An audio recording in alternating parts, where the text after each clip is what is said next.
जय श्री कृष्णा। आशा करता हूँ कि आप सभी लोग अच्छे होंगे। तो आज की कहानी है मायका से पहले ससुराल। भारती जी जब रोटी बना रही थी कि तभी किसी ने दरवाजे की बेल बजाई। बेचारी भारती रसोई में अपने हाथों में लगे आटे को धोने लगी और तब भी बेल लगातार बज रही थी। वह लगातार बोल रही थी कि थोड़ा रुको, मैं आ रही हूँ। अब इस उम्र में वह भागकर जल्दी से दरवाज़ा खोलने के लिए भी नहीं जा सकती थी। जैसे ही उसने दरवाज़ा खोला और सामने देखा तो उसकी बेटी अदिति दरवाजे के बाहर खड़ी थी। तब उसे आश्चर्य हुआ कि बेटा, तूने कुछ बताया भी नहीं, मैंने बुलाया भी नहीं, तो तुम अचानक कैसे आ गई। अपनी बेटी को देखकर भारती बोली, आने से पहले बताना तो चाहिए था। तुम अकेले ही आई हो क्या? जमाई जी और बच्चे कहाँ हैं? भारती ने एक साथ कई सवाल किए। तभी अदिति बोली, माँ, क्या कोई अपनी प्यारी इकलौती बेटी का ऐसे स्वागत करता है? मुझे लगा कि तुम मुझे अचानक देखकर बहुत खुश होगी और सबसे पहले मुझे गले लगा लोगी, पर यहाँ तो उल्टा ही हो रहा है। शायद तुम दुनिया की पहली माँ होगी जो बेटी को ससुराल से अपने घर आते देख खुश न होने की बजाय चिंता में पड़ गई। क्या मैं अकेली इस घर में नहीं आ सकती? क्या हमेशा दामाद और बच्चों के साथ ही आना ज़रूरी है? ऐसा बोलकर आदिति घर में प्रवेश कर गई और अपना सामान रखकर बोली, भाभी कहाँ पर है? भाभी जल्दी चाय नाश्ता लेकर आओ, आपकी ननंद आई है। बहू घर पर नहीं है, अपने मायके गई है, माँ ने कहा। अच्छा, इसलिए तुम घर संभाल रही हो और खाना बना रही हो। माँ, तुम्हारी बहू के तो बड़े ठाठ हैं। बहू मौज से घूम रही है और सास घर संभाल रही है। देखो ना, अपने बहू के आने से पहले ही खाना बना कर रखा है। उसे घर आकर कुछ भी काम करने की ज़रूरत ही नहीं पड़ेगी। बड़े नसीब लेकर आई है आपकी बहू। और एक मैं हूँ जिसे उसकी सास कभी एक गिलास पानी भी नहीं पूछती, अदिति ने ताना मारते हुए कहा।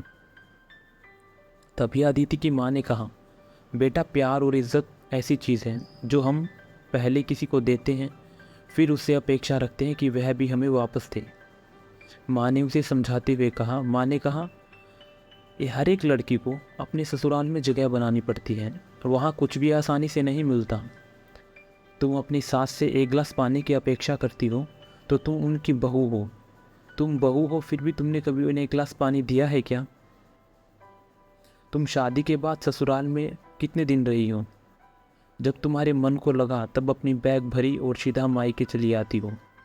मायका और ससुराल एक ही शहर में है, तो इसका मतलब ये नहीं है कि तुम जब चाहो तब मायके आ जाओ और चाहो उतने दिन रहकर वापस ससुराल चले जाओ।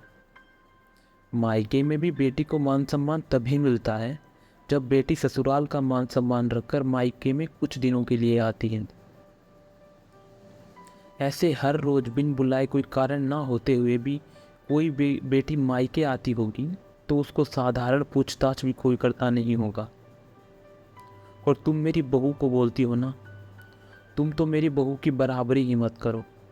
वह कभी भी बिना बुलाए अपने मायके नहीं जाती, और गई भी तो वहाँ की कोई भी बात में कुछ नहीं बोलती। जब वह घर में होती है तब वह मुझे घर के कोई काम नहीं करने देती। अब मैं मेरी इच्छा से घर के काम कर रही हूँ। वह मुझे घर के काम करने को कहकर भी नहीं गई है।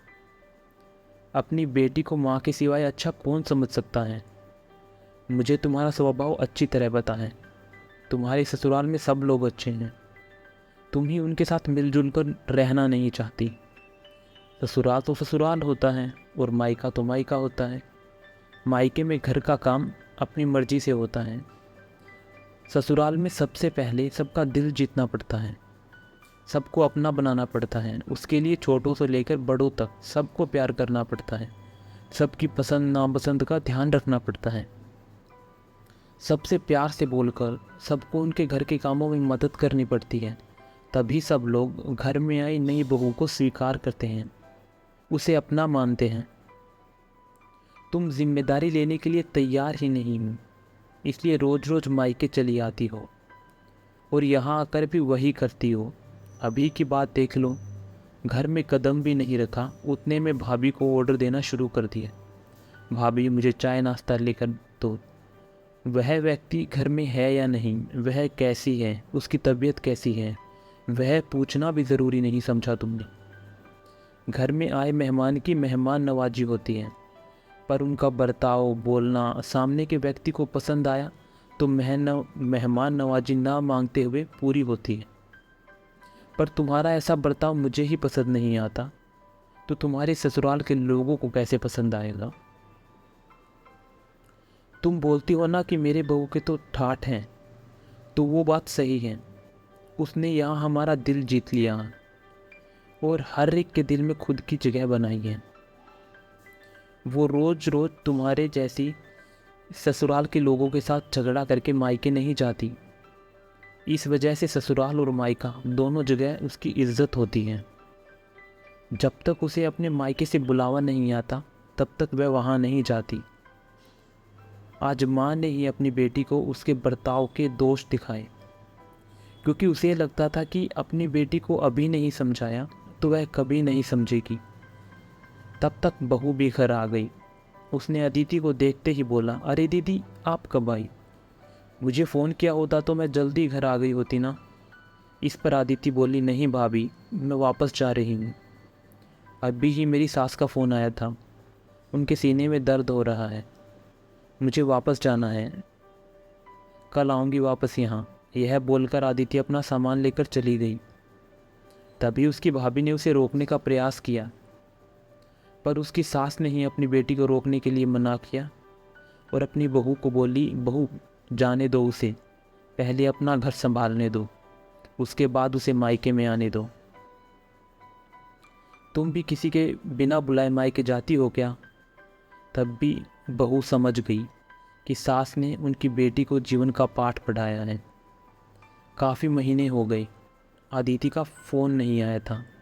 वह खुद भी मायके नहीं आई, इसलिए उसकी माँ ने उसे फ़ोन किया। शुरुआत में किसी ने फ़ोन उठाया नहीं, फिर थोड़ी देर बाद फ़ोन किया तो फ़ोन उठाया, लेकिन अदिति ने नहीं, उसकी सास ने उठाया। तभी उन्होंने उनकी तबीयत का पूछा, फिर दोनों की बातें शुरू हुई। तभी बीच में ही अदिति की सास ने उसकी माँ को धन्यवाद किया। तब अचानक उनके ऐसे बोलने पर उनको कुछ समझ नहीं आया, इसलिए भारती जी ने वापस पूछा, आप और किसके बात कर रही हो क्या? अदिति की सास बोली, नहीं। फिर आप धन्यवाद किसको बोल रही थी? भारती जी ने पूछा, आपकी बेटी अदिति बहुत समझदारी से बर्ताव कर रही है, सभी को अपना बनाने की कोशिश कर रही है, सभी की मनपसंद का खाना बनाकर खिलाती है, घर में बहुत आनंद का वातावरण बना है, कोई भी झगड़ा नहीं है, जैसे स्वर्ग ही बन गया हो मेरा घर। इसलिए मैं आपको धन्यवाद बोल रही हूँ भारती जी। आपकी बेटी के अच्छे बर्ताव से यह दिन हमें देखने मिला, हम बहुत धन्य हो गए। पहले हमें उसकी तरफ से कोई भी अपेक्षा नहीं थी, पर आपने उसे समझा कर भेजा और उसके स्वभाव में बदलाव आया। आज उसी अदिति को मायके जाना तो दूर की बात है, फ़ोन पर बोलने के लिए भी उसके पास वक्त नहीं है। वह अपनी गृहस्थी में व्यस्त हो गई हैं। अगर सभी माएँ अपनी बेटियों को ऐसा समझाएं और उनको समझ में आ जाए तो किसी भी घर में झगड़ा होगा नहीं और कोई भी घर नहीं टूटेगा। तो आशा करता हूँ कि आपको कहानी पसंद आई होगी। राधे राधे।